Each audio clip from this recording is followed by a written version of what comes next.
Friends, myself Dr. Sandeep Patil, working as Assistant Professor at Modern College of Arts, Science and Commerce, Shivajinagar, Pune.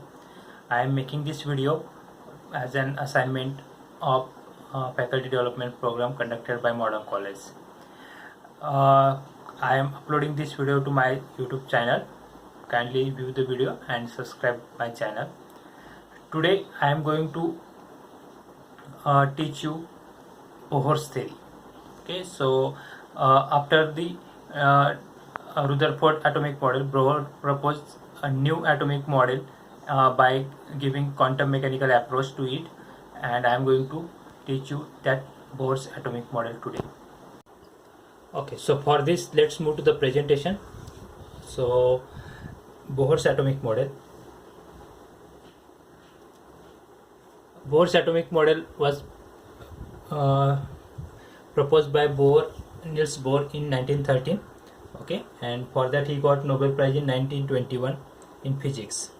So Bohr's theory is based on the quantum mechanics assumptions. Okay, Bohr applied quantum mechanics to the Rutherford atomic model, in which he suggested that the energy level placed in atomic model are discrete in manner. Okay, they are quantized in nature, they are not continuous. Okay, like if you consider staircase or ladder, in that we can jump from certain heights only. In between staircase there is no allows to us.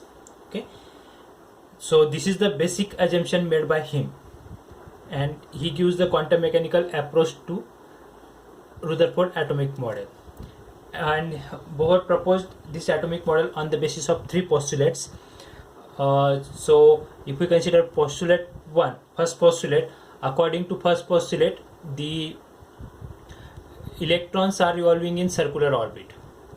Okay, electrons are revolving in circular orbit, and the required centripetal force for the revolution of electron in circular orbit is provided by the electrostatic force between negatively charged electron which is revolving in the orbit and positively charged nucleus which is at the center of the atom. So this is the postulate which is based on classical physics. Okay, so where centripetal force is equal to electrostatic force between that electron and positively charged proton. According to second postulate, okay, which is also said to be a bridge between classical and quantum physics. Okay, the electrons are allowed only certain energy levels for which they have linear angular momentum is equal to integral multiple of h upon twice pi. Okay, means electrons can stay only certain orbits with certain energy. Other energies are not allowed for electron. Okay, so those orbits are said to be a non-radiating orbit or stationary orbits. Okay, so this is called as Bohr condition to for electron in staying that particular orbit. According to third postulate, the electron can absorb energy or radiate energy. Okay, so when suppose electron jumps from higher energy level to the lower energy level, it emits radiation of energy equal to the energy difference between those energy levels in between which transition takes place. Okay, so this is the third postulate. Now third postulate is also important because whatever the spectroscopic techniques nowadays people are using to analyze the material, all these spectroscopic techniques are depend on this third postulate. Okay, so whatever the energy, that energy is emitted in the form of quanta, okay, which is equal to the energy difference between those energy levels in which transition takes place. Using these three postulate, Bohr construct the hydrogen atom. Okay, and for that he made some calculations. Those calculations we will see later on. Okay, in next video I will show you those calculations. So on the basis of those calculations, he found that the radius of hydrogen atom is 0.53 angstrom. Okay, means for first orbit, radius of hydrogen atom for first orbit is 0.53 angstrom. Okay, and that radius is depend on the principal quantum number, means that is proportional to the n square, where n is a fundamental quantum number or principal quantum number. The energy of Bohr orbit for hydrogen atom is found to be 13.6 minus 13.6 electron volt for ground state. Okay, this is for ground state. Again, using this energy and radius, further Bohr constructed the different spectral series present in the hydrogen atom. Okay, so those spectral series also we are going to study later on.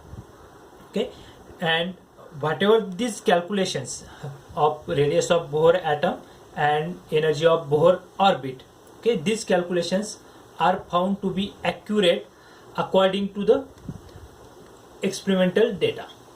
Okay, are found to be accurate according to the experimental data. Okay,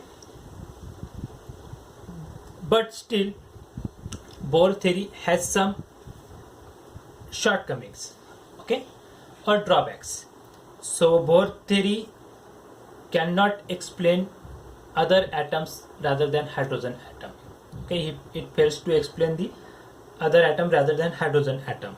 Okay, again Bohr's theory fails to explain the how electrons are distributed in energy levels. Okay, that electronic configuration was not explained by Bohr theory. Bohr's theory fails to explain the intensity of spectral lines. Okay, why some spectral lines are intense, some are not intense. Okay, again fails to explain the fine structure. Okay, fine structure means the spectral lines presents with very less difference, very less energy difference. Okay, those are called as fine structure. Okay, so along with this, Bohr theory also fails to explain the interesting effects like Zeeman effect and Stark effect. Okay, in which the spectral line can split into a number of spectral lines when it is kept in electric field or magnetic field. Okay, those are called as Stark effect and Zeeman effect respectively. Okay, so Bohr theory fails to explain these effects. Still, Bohr theory becomes important theory with respect to the other earlier theories, Rutherford or Thomson's atomic model, because first time Bohr proposed the quantization of energy levels present in the atom. Okay, quantization of energy levels present in the atom. Okay, and most of the spectroscopic techniques nowadays using this base. Okay, quantization base. Okay, so this is the Bohr theory. Okay, so it is not a final atomic model. Okay, but Bohr gives the right way to atomic models in order later on the actual atomic model which we are using, that developed on the basis of Bohr theory. That's why Bohr theory is quite important when we are studying history of atomic model. So other things we're going to discuss in next video. So for this now, thank you. Okay, please see my video and subscribe you, and if any comment, please suggest me. Thank you.